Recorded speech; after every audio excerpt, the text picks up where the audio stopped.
Hi, guys. Happy Wednesday, and welcome to another episode of Built on Purpose. This is episode 6 in this season, and I am so happy to have you guys with us. Today, we are going to be talking about breaking barriers, and I am so excited to welcome our guest, Elise, to the stage. So, I'm going to invite Elise on.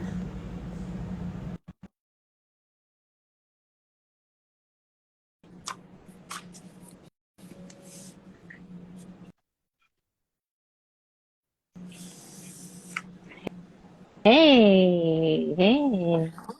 Happy Wednesday, beautiful. Did you say happy birthday? No, Oh, I'm like, let Wednesday. me put the volume up. Happy Wednesday. Let me align myself together. All right. All right. How is Yes, everything? everything is good. I'm so excited to have this conversation with you, especially with this new series that I started, Built on Purpose. It was so adamant that I have you on because I know in life, you know, and in business, we go through so many ups and downs and so many different experiences.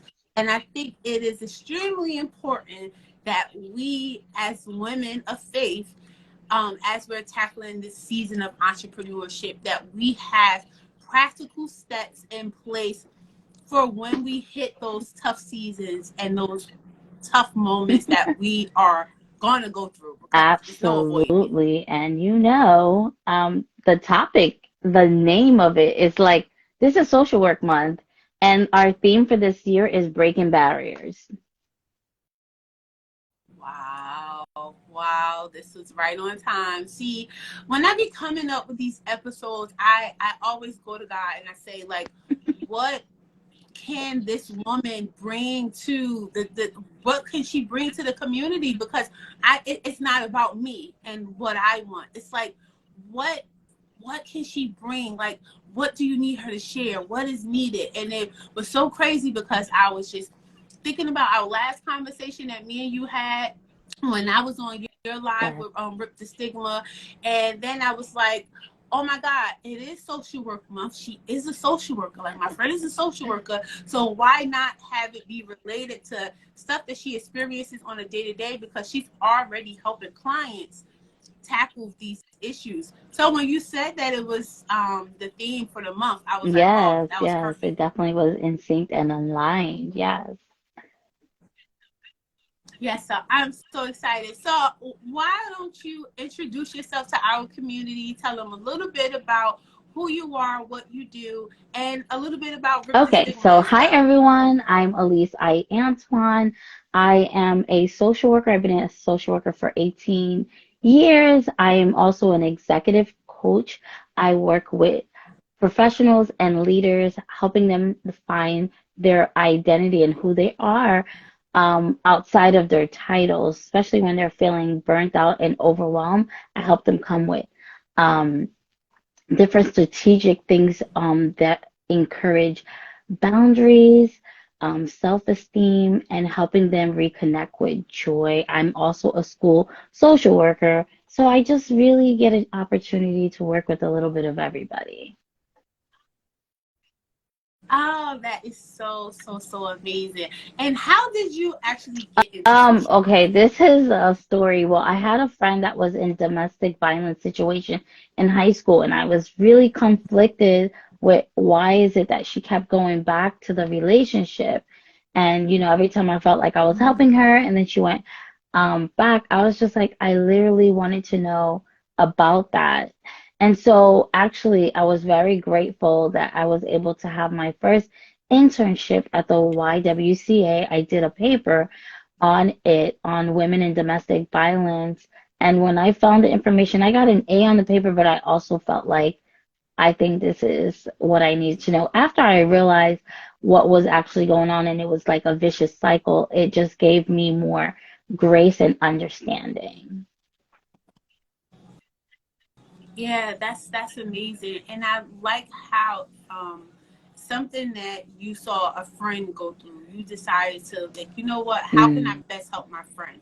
So let me look into this. So would you say that your friend going through that experience actually led you to social work, like that led you to your purpose, to that uncover like your need for wanting to assist people and help people out? I think it was always a gift. People like were automatically drawn to telling me things, and I felt like I was an old soul. Like I had a lot of wisdom, and I knew how to give people advice, even when I actually didn't personally experience it. And that's one thing was just a gift within me. So that's very important. If you want to talk about breaking barriers, it's just knowing what are your gifts, because that helps you along the way. Two, it's just like when that situation happened, another thing, it just disturbed my spirit. Sometimes our gifts and our vision and our dream will disturb our spirit to kind of feel. And when I did research and when I found out about it and actually had the experience, it just confirmed it to me. Wow, I love what you said, that our gifts will disturb our spirits. And I think that that happens because our gifts and the visions and desires that we already have, like it's already embedded Hmm. in us. So it's something that's like already inside. Hmm. God already planted it. And then as we go through life and experiences in different seasons, things will happen and it will kind of start to bring that vision and bring that Right, purpose to right, life. right. Absolutely. Oh, I think that's so amazing. So, and I know the topic is all about breaking barriers. So, after you decided to step into social work and keep going keep going after your purpose, can you share a significant moment where you felt like you had to break a barrier in your journey? Because you know the gift was already embedded in us, but we have to go through experiences in life to kind of embrace it and Right. I appreciate mean, it. there's several things that happened that I felt like I had to break through the barrier, but I think one of the toughest things is actually facing my own self in the reality that I was dealing with anxiety and depression. And I'm a social worker. I help people. I help, with their problems. Actually, I'm gonna tell you something that I love people's conflicted and their issues so I can help them. So that's something I breathe and do naturally. It's just a gift of coming up with solutions. Right. So I had to face my own self, and I didn't know how to do that because I was trained Mm. in my mind how to only help, but I didn't know how to ask for help. And literally, God had to deal with me. And I didn't realize it was pride, but there was some Mm. pride going on, and that was that. Talk about I that. didn't know that's what it was called. I just was like, I just don't know, and I just would put myself last and put everybody forward, and that wasn't what God wanted, and He had to kind of make me face that. I had to face myself when He was like, "Oh, okay, I want you to start a nonprofit organization, a mental health one. Oh, well, so am I going to be a hypocrite and start this and not share my own journey?" So I was wearing a mask and I Mm. literally had to rip through and do it because I was, should I say summit? I had to say the word summit Ah, because sometimes us hard-headed, well, I used to be, God has been working on me, but when we're a little stubborn, God may have to summit and shut a few doors down to get your attention. And at the time, my job was absolutely. closing, and all the social workers were going to be terminated because they didn't have the grant. So that was a time that was a transitional time for me. And when he gave me the name and everything, I was like, I'm like, oh, this sounds good. And when God was like, oh, you got to share your story for the first, I was like, hold up, wait, me? Like I was not comfortable with. I wanted to be, you know, Elise, the one that's always happy, bubbly, and everything, and not letting people see my pain. And that's what I was trained because I think Right. people loved to see me happy, and I wanted to keep that facade up. Yeah.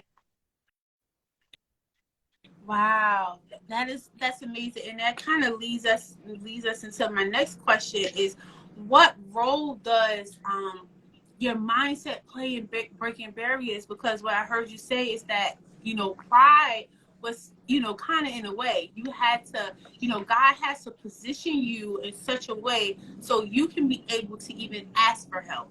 So like, right away, immediately, you already had to work with what was Mm-hmm. in your mind. Um, Honestly, if we had a mindset class in college, that would be very important.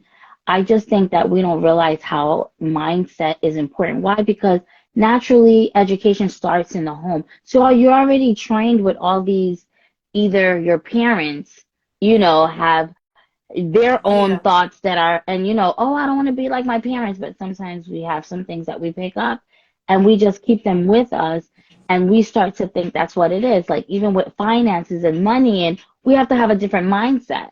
Like in my lingo now, Hmm. before I would have said, oh my gosh, I'm broke. Now I'm like, oh, I'm in the red zone. What does that mean? That means that I just had to be mindful of my budget and my spending.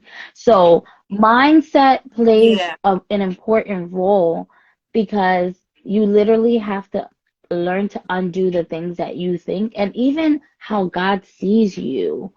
Like we see ourselves away Mm. in our reflection, but we may have to go back to the scripture and be like, how did God make us? Wonderfully, amazing. He didn't do a mistake, to really help us with our Yes. self-esteem. So Yes. if we don't change the way we think, we're actually going to be in that vicious cycle, the same cycle that my friend was in, but with ourselves and our negative thoughts. So mindset is very key to having that mature relationship with yourself and God, because your relationship with yourself affects your relationship with God.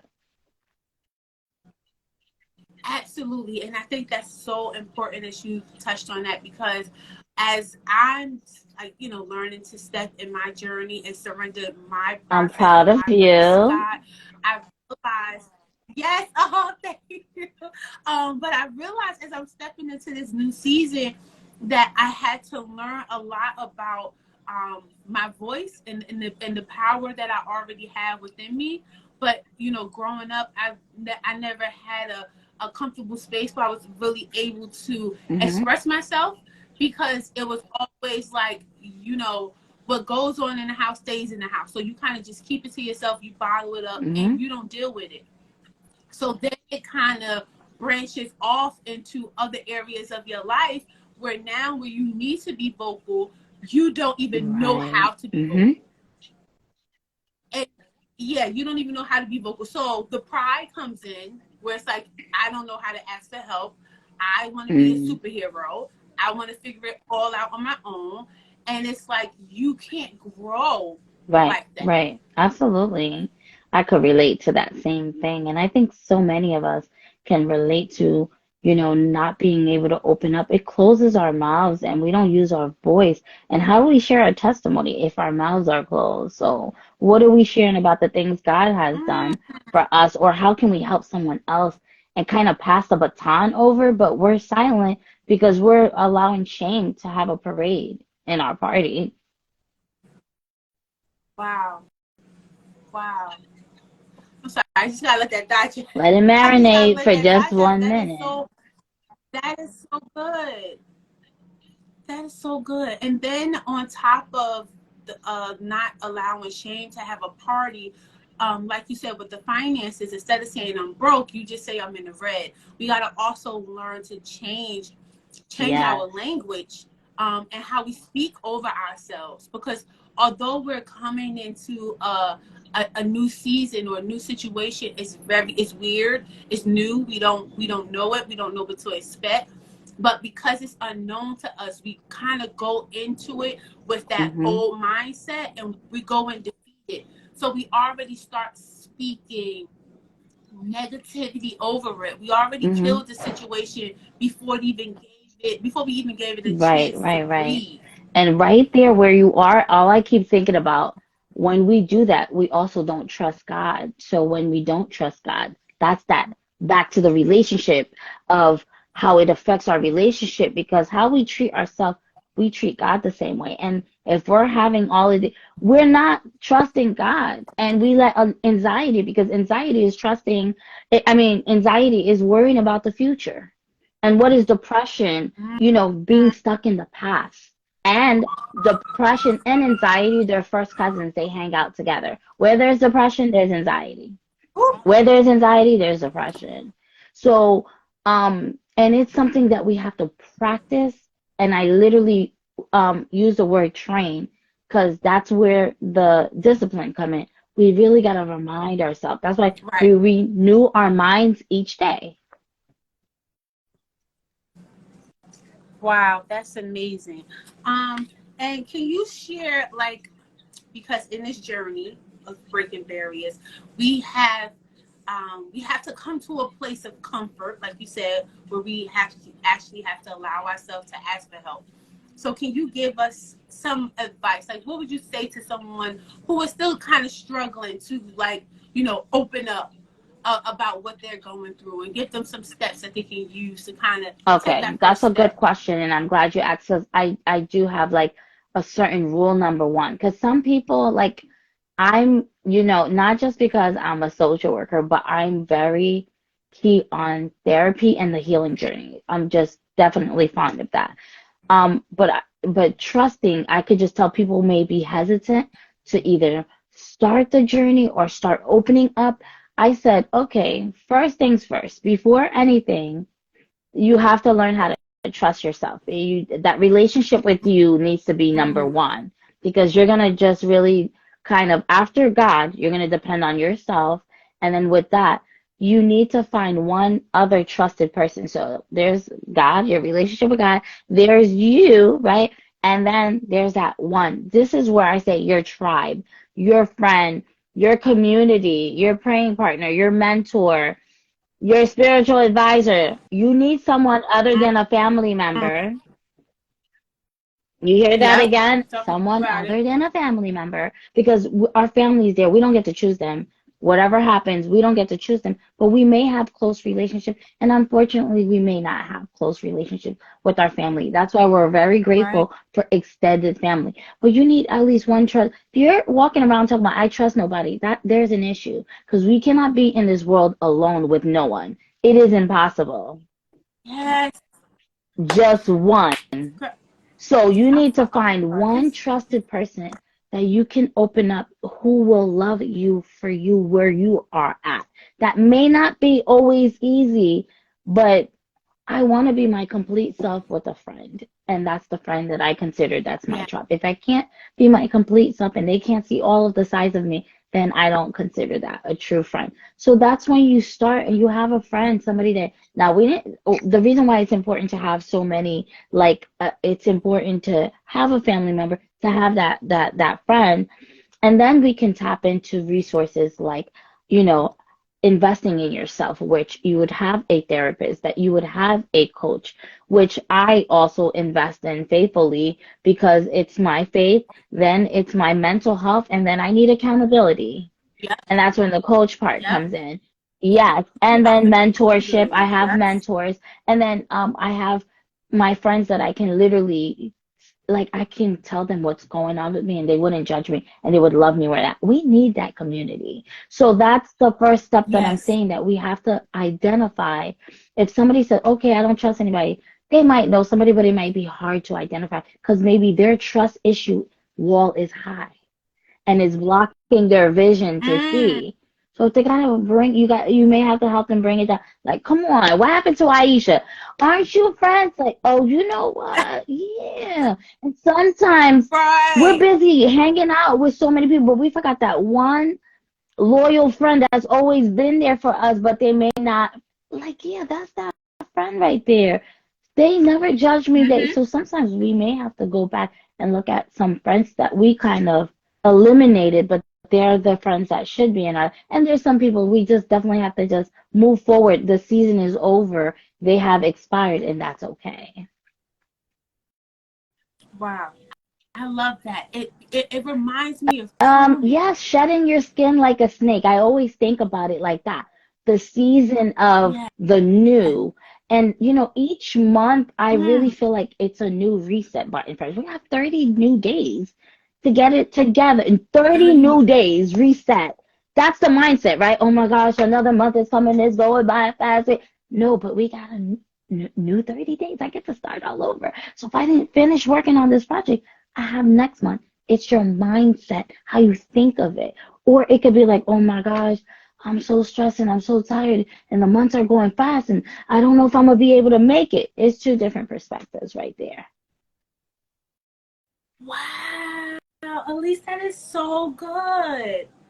Because we're always Always. rushing. Like, we just need Oh to my gosh, slow but down we and are trained. embrace. We are trained not by our will, but I mean, I'm gonna give you an example, and I don't know who could relate in the comments, but when I'm looking for a job, if I'm ever looking for a job, the first thing I'm gonna do is read the description.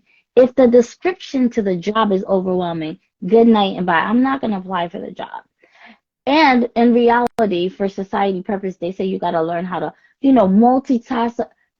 The us as humans, we're not all the way like supposed to be multitasking. It can be very overwhelming.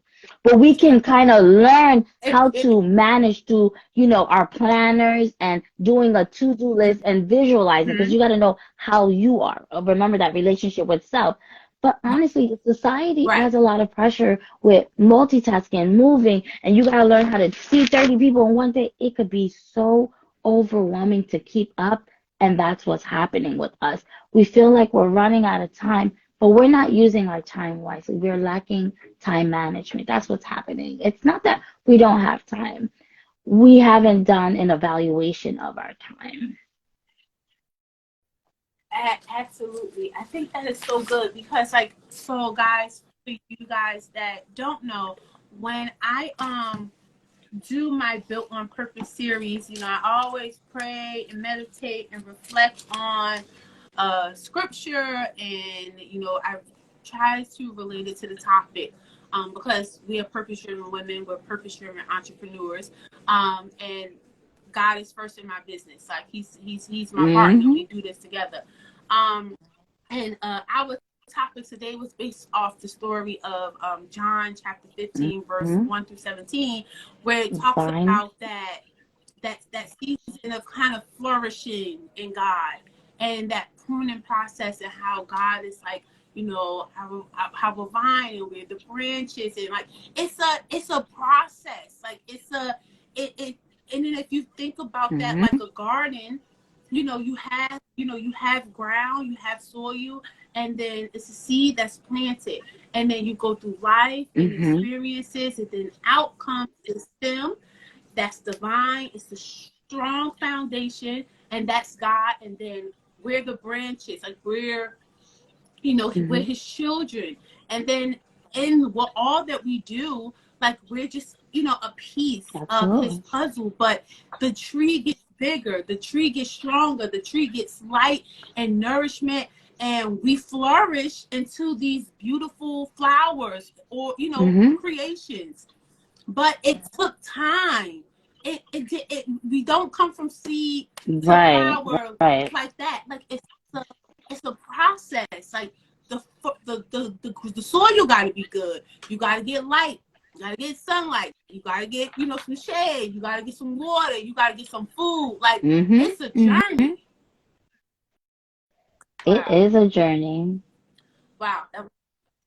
It's a journey. Wow, that was so good. And I also feel like in areas where we are breaking boundaries, and I love what you talked about, having the faith, mental health, and accountability, because I think that is extremely important. Because as Christian women, I feel and I see it, we feel like God is like, we go to God for every single thing, and it's nothing, absolutely nothing wrong with that. But He has put educated people in place to also Thank help you. on His behalf. And that's where the mental health with the therapy part comes in. Talk about that, because I feel like it's a stigma of Christian women not wanting to do therapy, because it's like, well, I got Jesus and that's all I need. But I'm like, He put other people here for a reason. Okay, You so know? Am I don't get wrong me about started that? because it's our same parents that says they have Jesus and they are right and they're, spilling their trauma over their children and now we got to deal with our own and theirs. So there is a time and a place for everything. And I think that number one, which I mean, honestly, the church is something that I love, but I feel like there's a lack of training in the church where even with even with the leader, the pastor, not every pastor is called to know what to do when it comes to mental health. And the pastor should be Mm, okay with assigning someone else who is trained and who is called mm, and who knows. Okay? It's important. I mean, I just think that I don't like to see an overwhelmed leaders and pastors' wives and feeling because of a title we have this expectation which causes pressure and anxiety where no, if there's members who are trained, they went to school for this, let's find a way that we can get them to do what needs to be done. So there is a stigma, and I think there's stigma, expectation, and no execution, no planning, and no resources. That's the problem. So many, yes, we have mm. ministries that people could get, they might get burnt out, but I mean, is there a ministry specifically for mental health? That's what I need to see the church doing more and acknowledging the Right. ones that are in the church and how they can help because mental health is important. Our mental health is important. And people think like we all have mental health. You don't have to have a diagnosis, but we got to take care of Yeah. our mental health. You can have poor mental health and not be diagnosed with anything. So people just need to know that Right. it affects your overall well-being. And I think that the church might think because you have depression, you caused it, you brought it to your life, therefore you're worshiping devil and that's why you have it. It's all this lies like wait. Right. I didn't bring this upon me, but I may not know how to deal with the pain that's going on. And that's what's really happening. But because I was trained not to open up and speak, I don't know how to open up and tell you how to help me. And I don't think you're going to be able to help me because you judged me a few times now. I'm going to keep it to myself and not say anything. And that's what's happening. We're not feeling welcome and we're not feeling that we're able to have that safe space to open up. And we're just not talking. So we have so much shame inside Mm, of the church, and that's not what should be happening. And so that's why right. I create events where we can talk about these things because it's important. Are we going to start the healing journey? But you have to want to. There's no forcing. When it comes to therapy and stuff, you have to make that decision. That's the number one thing. A lot of people's like, okay, I might have somebody that I know that they need. You can't tell somebody you need therapy. I mean, there's a way you could tell somebody, but that could be very hurtful and offensive at the same time. So we got to be mindful how we say things, Right. our tone and our execution. But you could just say, have you ever thought about talking to someone? Talking about what? Those thoughts you Mm, shared. And listening is a free resource, and people need you to listen. And I think that we're stuck on titles like, okay, I'm the deacon, or I'm this, I'm that, and not focusing on we're all evangelists. God called all of us. So then what's going on? All the titles could come together. Aren't we supposed to be saving lives and just really helping people, connecting them to resource? I thought evangelism is going in the streets. It's not inside the church. So can we start to come together and help those in need mentally, spiritually? I mean, my gifts is encouragement. That's one of the gifts. Like I could see somebody and give them a yeah. hug and just tell them something. Sometimes I check on my friends.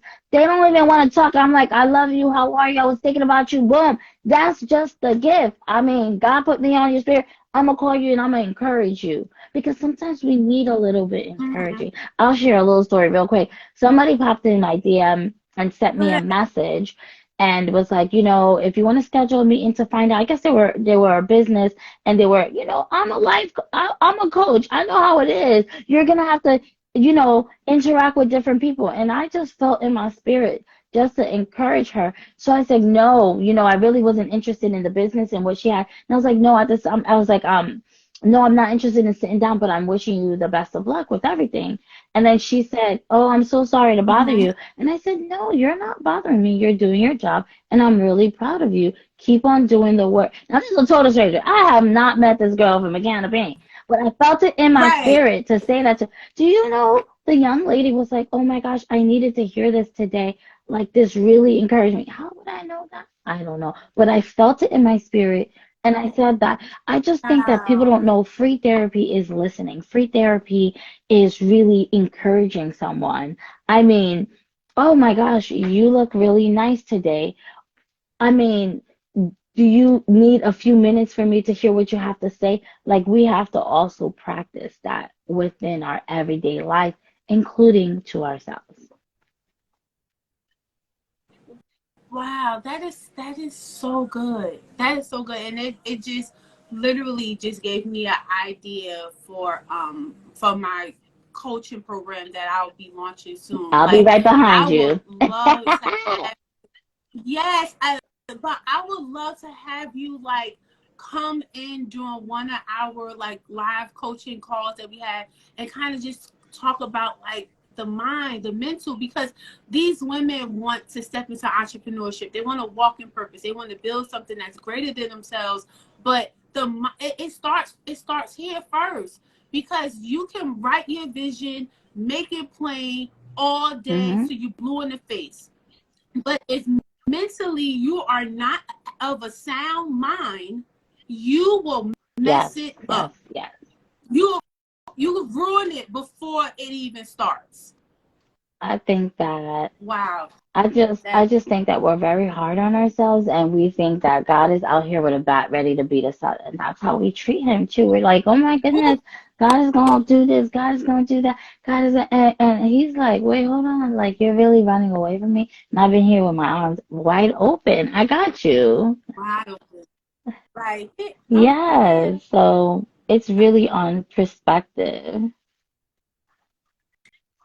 Wow, that is so good. Guys, I know we're just talking and we're kind of going back and forth, but if you guys have any questions for Elise, you can either drop them in the comments, we'll catch it, or you can put it in a question box. The question box will be easier. So we can, keep having our conversation, but we can also answer your questions along the way. Um, so how can so as we're like learning to break barriers and put our mental health first, how can we use breaking barriers as a form of like self-care and self-love? Because like you said, how we treat ourselves is a reflection of how we treat God.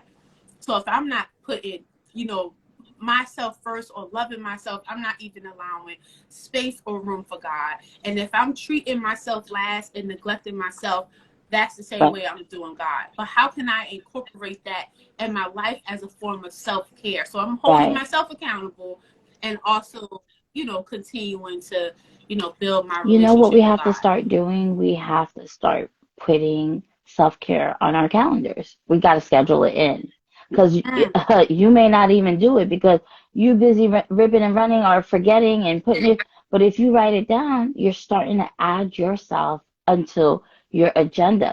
And self-care should be mandatory. It shouldn't be something that, okay, maybe once in a while. And I think that's where um, it's a little different because we make it seem like it's something as almost like an occasion. Every day is an yeah, yeah, opportunity to yeah. practice self-care, and it's with the little things. Even, okay, three things that I'm grateful for today. Boom.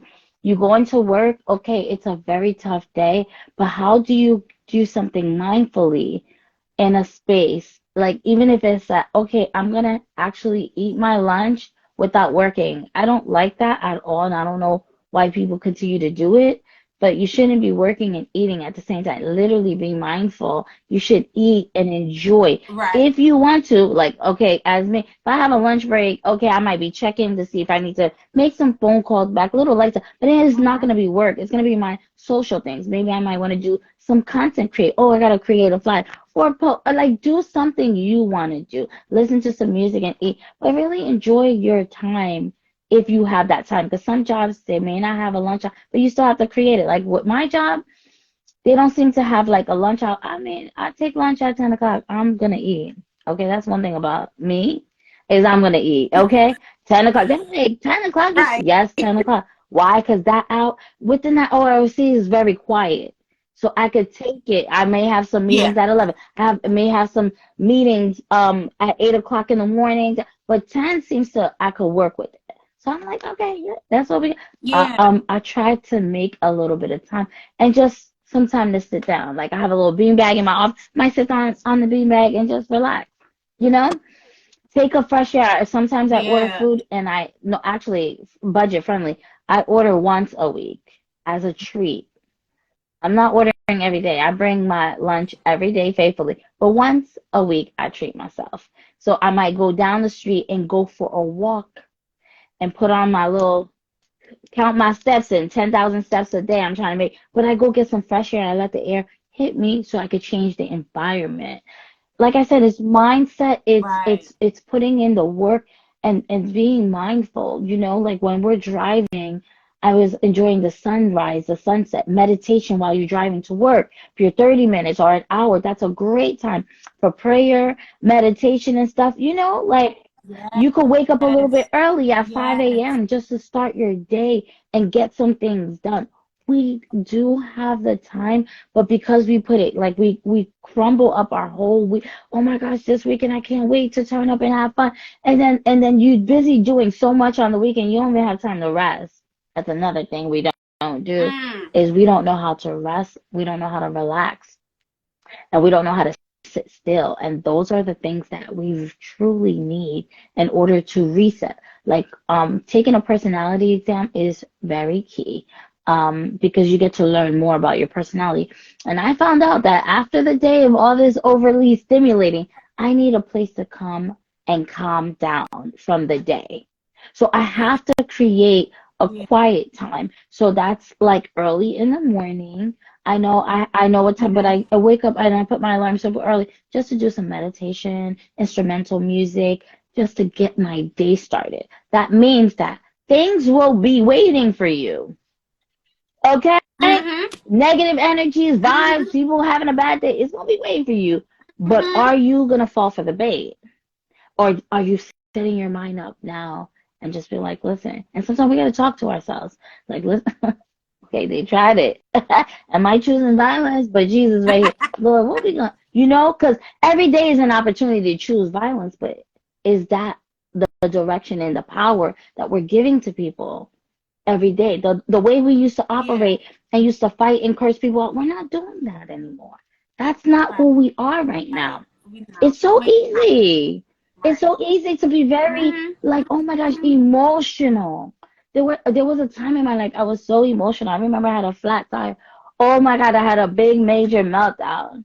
But like when I really thought about it, my godfather was trying to talk to me and he was like, I don't think it was the flat tire. I think it was just a day that I was having, and that flat tire just was like the last thing.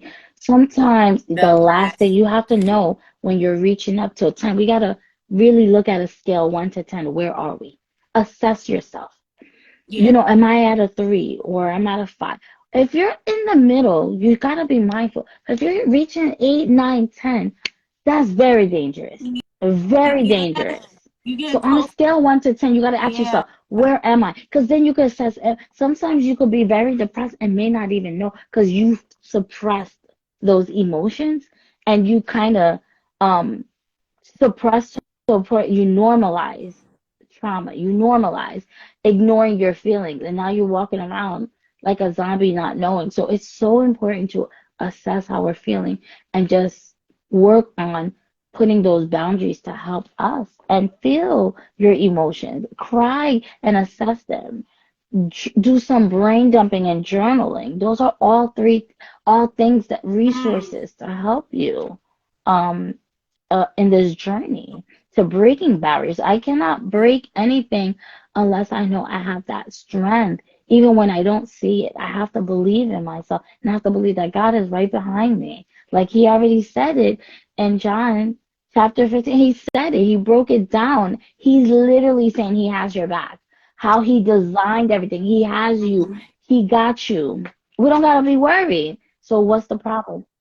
I Worry is going to agree come. at all. It, Matthew six regardless of twenty the he five. already Do promised not those worry about what you're days. going to eat, what you're going to wear. I mean, we should not, but then do we? Yes. Is it going to happen? Yes. We got to be Yes, realistic. But are we going to let it absolutely. have a whole day and ruin our day? Are we going to have a Wow. moment? That's so that. We're gonna a moment, Give right? yourself A a moment, and moment. I just have a whoop. It rule. just. Okay, I Mm, allow myself to have a pity party for 24 hours. Okay, but mm, I still have to move mm. around. What that means, like, I cannot stay in bed the whole day because that could lead into 2 days, 3 days, and then what happened? We don't feel like doing anything. I give myself 24 hours. If it's really, really something that I'm feeling and I'm just, oh, I can't bring myself down, I give myself 24 hours. That could be a heartbreak. That could be a separation. A friend stabbed you. I mean, somebody talked to you and it triggered you. Knowing your triggers is another one. Like, I gotta Yeah, assess my emotion. I am human first. And I have to say, like, human it's first. okay if I'm not feeling okay. And crying is therapeutic. For our men, like, they have so much pressure. You gotta man up, suck it Yeah, up. No, he's human too. Stop it. He is. he Stop. is. He And is. that's my future I love husband. that. Stop. Don't talk to him like that because he needs to get it Right. together. Well, we meet each other, and that's what's happening. He got to assess and go to therapy, get the coach, Right. and just like, We I'm can't. like, okay, somebody's son, we Right. good. Okay. But you know what I'm saying? Future Bay Right. out there, We y'all can't can't be meet because speaking he's down to stressed our out. kings like that. Nah. Right. Right. Well, we have a question. So Patty says, so all that intentional self-care stuff that we do, how can we do it and not Oh, feel that's a guilty about it? very, very good one. And I think that guilt is taught. We learn to be guilty about things depending. Mm, I'll give you an example. Like, I grew up as the only girl in Haitian home, just being Haitian, and it just like I felt like there was so much expectation. Like, I wasn't able to lay in bed for too long. I had to get up and clean and cook, learn how to serve a man, do this and rip and run. So all I knew is how to rip and run. That's where the guilt comes in because you trained yourself to think that this is what you're supposed to be doing. But when you stop and think, like, hold up, Patty, why am I doing all of this? Like, who taught me that this is the way it's supposed to be? That's where the mindset has to change. And you may have to write what it's going to look like because you have to change the way. Why should you feel guilty for treating yourself right? Why should we feel guilty for putting ourselves first? Why should we feel guilty because we want to eat our meal in the bathroom and not let our children know we tearing up some cheeseburgers because we just wanted to eat it by ourselves? I mean, parents struggle with some of those things, but honestly, um, that's what happens. So I just think the guilt thing is something we learned and we taught us something we gotta really pray about because the enemy will use guilt and shame to rob you of your joy and your blessing. You deserve it. I yes. deserve it. That's what you have to start telling yourself. I deserve to be happy. Why not? I deserve to be loved. God loves me. Don't listen to the enemy saying that you don't Yeah. deserve. So when you start speaking these things, which just starts with affirmations, and you start speaking against that. I mean, I could relate to someone I really know that they just were taught certain things. Sometimes they felt guilty about not going to church at a certain time. I grew up in being in church all day. The morning, the Oh, middle with the girl, youth, and at night, Monday through right? Sunday. But then I done got a taste of non-denominational, and I could wear earrings and pants, and I'm free as religion was something else. But then when I got to feel like, I guess the service I was going to, there was like service during the day and at night. I didn't know how to act. I was like, oh my God, am I sinning? Is it wrong to not just to go to church for one, like, I'm getting up early. Oh my God, I got too much time. I didn't know what to do with myself. And we Yeah. trained us. Why? Because we was in a box. You're not in a box anymore. So the Mhm. guilt is no longer Yeah. for you. And that's when you give it to God. He's saying that he's divine. Give that to him. You know what? God is in the roots of Yes. everything. He is the one that could pull the root In of the the roots guilt of out. So, God, this has been rooted, and I don't know where it came from, but I don't no longer want to serve this guilt. It doesn't belong to me and it's not of me. You know, start like renouncing things, start speaking things before it happens. That's when the manifestation happens. But that's with the authority that God has given Yeah, us. We can do this. we can. And like in John 15, chapter 15, like when you guys get some time, read verses 1 through 17. But the first few sentences of the verse is, I am the true vine and my Father is the gardener. He cuts off every branch in me that bears no fruit. Like right there, he's like, he's with you. Things that are not bringing no value to your life, things that are Mhm. not serving you, things that are hurting you, harming you, stressing you out, it's bearing you no fruit. And trust and believe that God Amen. will remove it. He will remove it. But we first have to, like you said, it's we grew up in a box in religion. And I think as Christians, that's where the tug of war is, because I want a relationship with God. I don't want your religion. You can have your, Hmm. I don't want your religion. I want a relationship with God. Religion is not Yeah. going to save me. And I think we mix it up with, you know, what Hmm. types of religion and then religion behavior. And I think that's where we kind of we mess it up. You know, you have different religions, Muslims, Christians, Jews, and Buddhists, or whatever the case may be. But then when you start doing religious behaviors, that is the thing that we are worshiping. That is the thing that we are constantly doing. It's the religious behavior. Oh, you got to wear a skirt 3 inches below your knees. Hmm. Oh, you can't. You got to sit in the back. Oh, when the preacher is preaching, you got to put your hand up to go to the bathroom. Like all of this stuff that don't got nothing to do with this book at It's all. sad. You can't stand on the pole. You can't stand on the pulpit. You can't. Like I remember being in my Baptist church. I grew up in the church, so that's Hmm. all I Me knew. Like too. they like literally was family. And we had a praise dance ministry, and you know, aesthetics, I'm a visionary person, so I just see things differently. I wanted some of us to dance on the pulpit, and then the other girls dance on the floor, because it was Hmm. supposed to look like you know, a level. And when I tell you, these old deacons done almost burnt the church house down because I was standing on the pulpit. How dare you stand on the pulpit? That is disrespectful. And did it. I said, where in the Bible does it say anything about God standing on the I pulpit? can't. You made that for you. Mm-mm. You ain't make that for him, because he ain't standing on stages. He out there in the mud. He in the mud. Mm-mm.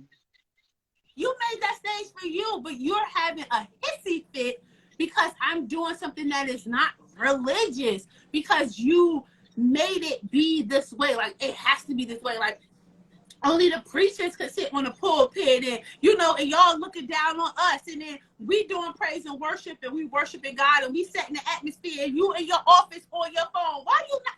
Who makes up this stuff? But then if you're not doing it Hmm. their way, they feel like, oh, you're Right. dishonoring God. All What the about what you rules. doing? Hmm. God ain't standing on nobody's pulpit. God, he out there in the mud. He don't care about what you got on, what you dress, how you look, what background you came from. None of that. Like he's right here in his word. Greater love has no one than this, than to lay down one's life for one's friend. Love Hmm. each other. It's like all here. And we out here treating each other so different because you're not doing something Right. my way. Because it's our way. Hmm. We made that stuff up. He ain't he ain't say, and every time somebody come at me about something, show me a scripture. Hmm. Show me the proof. Show me a scripture to back up your madness. Because it's you. Show me in the book. If it's in the book, then okay, then God won't check me, and I'm gonna have to just deal with that. But if it ain't in that book, leave me alone with your religious stuff, because I don't want that. I want a relationship with God. And people get so wrapped up in the religion that they don't know nothing about relationship. And then as soon as somebody's mean to them in the church, they connect Hmm. that to Hmm. God. And then they don't lean on him. And then they don't trust him. And then we're holding on to stuff.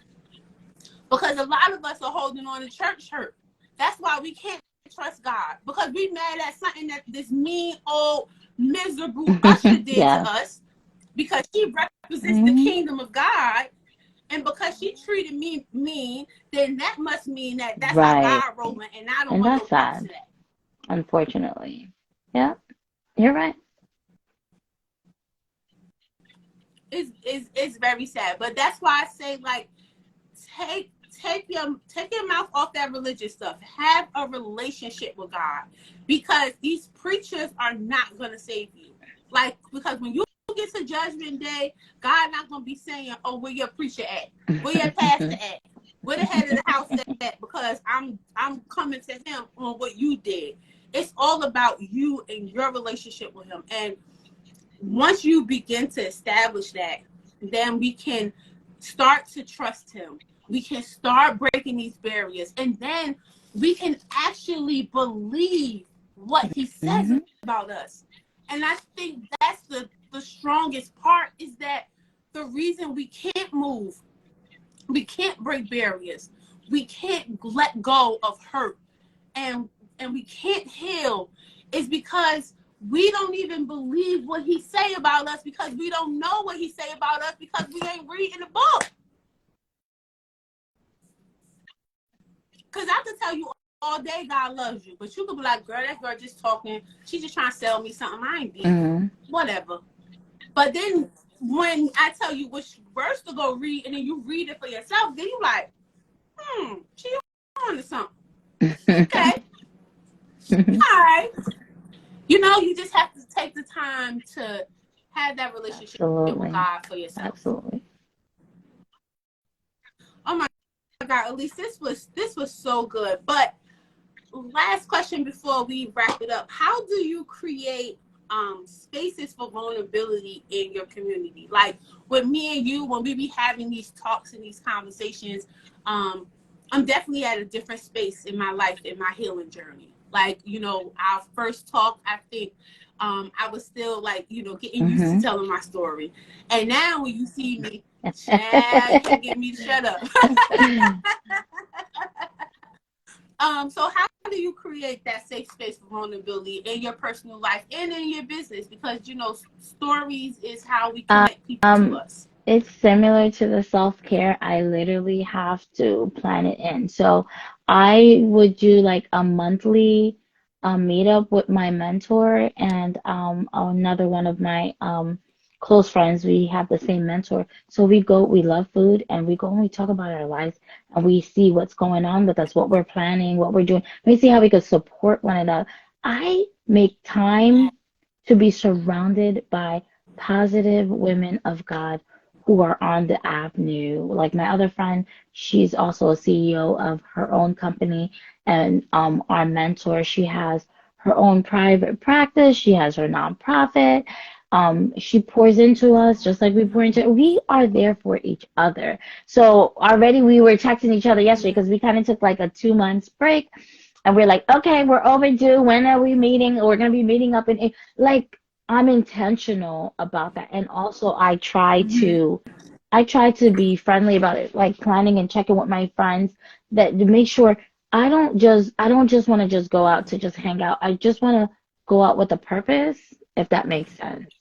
Yeah, let's yeah. plan to come together for That a makes purpose. sense. I want to catch up and find out what's going on with you. How can I be there to support you? I know you're going through a hard time, and it's like I'm a natural foodie, but when we have our food, we come talk and we spend time and we create time to have that. So that's that community. Like I just think you have to literally plan Yeah, it. You can't just be in isolation doing things by yourself and staying in the same kind of space, headspace. It's so yeah, important that we change it up because we could kind of like be a routine, and that's when boredom is a choice, but it can come and it can just throw you off, and you start creating all types of stuff in order to yeah, find what you feel is missing, or maybe something is not missing but it's just really trying to find that understanding with you. Our body knows and our mind know when we're off track. You got to read the signs Yeah, and yeah. figure out something is not right. What is it that I need to do? And sometimes it could be a negative thing, like where you always feel like you need to do something, but you really don't. That's when you're afraid Hmm. to sit Hmm. still and you don't want to deal with your problems, and you have to deal with them because they're not going to go away till you go through them. Yes. Yes, yes, absolutely. And it's so that last point that you said, like you actually have to sit still and face your problems. You have to face them head on because all that's going to keep happening is that you're going to keep running, and then God is going to keep putting the same lesson in your face until you learn it. And if you don't get it the first time, you best believe the second time that He put it in your face, it's Hmm. going to be harder. So it's about just sitting still and just accepting, like, hey, this is me. This is who I am. This is why I do what I do, and I need to, Right, change this right. about myself. I need to make this better. I need to, put myself Hmm. put myself first. I'll never forget like this like season that I'm going through, where I felt like I've always been a very supportive person, big heart, wanting to help people. But because I had low self esteem for so long, that was my way of showing people that I was Hmm. worth something because I didn't even believe it in myself. So I grew up to become this people pleaser, where people called it people pleaser, and I'm just like, oh no, I just Hmm. got a big heart. And then recently, I got my feelings hurt by a friend, and then when I was in my word, God convicted me because I came across a scripture where He Right. said, guard your heart because Yeah. everything flows from it. Everything flows from it. Your emotions flow from it. Your ideas, the things that I put in your life to do, the business, the clients that you're going to be pouring into, all of that emotion and service that I'm going to be doing, it flows from my heart. So it's important that I guard it because it is people waiting for me to get in alignment so that they can go forward in Hmm. their purpose. So if I'm just out here, treating my heart like all willy nilly, and it gets damaged, now I'm damaging Hmm. other people Right. because everything is flowing from it. So He had to, show me that, and I had to sit in that, like, oh, this is me. Mm. Once again, even though I am a much more confident Right. woman now, it's still some areas where it may All of come us. up again, and you have to kind of Hmm. sit still and sit in it, learn from it, and move forward. Absolutely. All of us have areas and room for improvement, but every day is an opportunity to learn. Every day. Yes. Everything. This Elise, thank you. This was like I so had so fun. so good. This was so good. I I pray that what Elise discussed and all that she shared will help you break barriers in your season because everyone has a distinct purpose and everyone has a thing that God placed them on this earth to do. And in order for us to do it, we first have to break barriers. That is like pivotal. You can't escape it. You can't run from it. Because if not, you're going to be out here trying to serve people and do your business and, you know, do whatever it is that you are called to do, but you're going to be bleeding on Yeah, folk because you're not healing. absolutely. It was a pleasure to be here today, honestly. And thank you so much for having me. No problem. So at least tell our listeners more about Rip the Stigma, where they can find you, and how they can work with you if they're ready to break the barriers Okay, in their so life. obviously you see my name. It's under Elise Antoine. Thank you for my friends joining in. Rip the Stigma, you can follow it at Rip the Stigma on Instagram. We also have our website as well. And also, if you want to work with me, you could definitely send me a DM and we definitely can be able to talk. And I have my website up as well on my site, and I have an event. I'm actually going to have a conference where we get to talk about trauma. So I'm really excited. Yes. Oh my God. Thank you so much. So when you have your I'm event, gonna let you please, know. please share it with me so I can June share it with my 3rd. I have to family. And save of the course, date. I Yes. have to be Oh, awesome. And I have to come through to support because I I miss you miss and I you need a too, hug. honey. So, oh, but guys, thank you so much for tuning into another successful episode of Built on Purpose. And I've been sitting on this thing for a little while, but God led me to share it to, get women together and some men. I saw some men join it. Thank you so much. Just get women together to share their stories of faith, life, and entrepreneurship, and just so we can continue to connect and build a community. So I thank you guys for joining. I'm actually going to turn this into a podcast. So you guys are the first to hear it, that Built on Purpose will be a podcast in the near future. So thank you so much for joining in. And we'll be back next week with another amazing woman sharing her story. And we are going to learn all about healing through Mm. vulnerability. So they just keep getting better and better. But we're going to be back again here next Wednesday with another amazing woman of faith. And thank you, Elise, so much. And guys, the replay is going to be up right when this live ends. And then you can also rewatch it on YouTube. So I love you guys, and we'll Bye. see you Thank next week. you. Bye.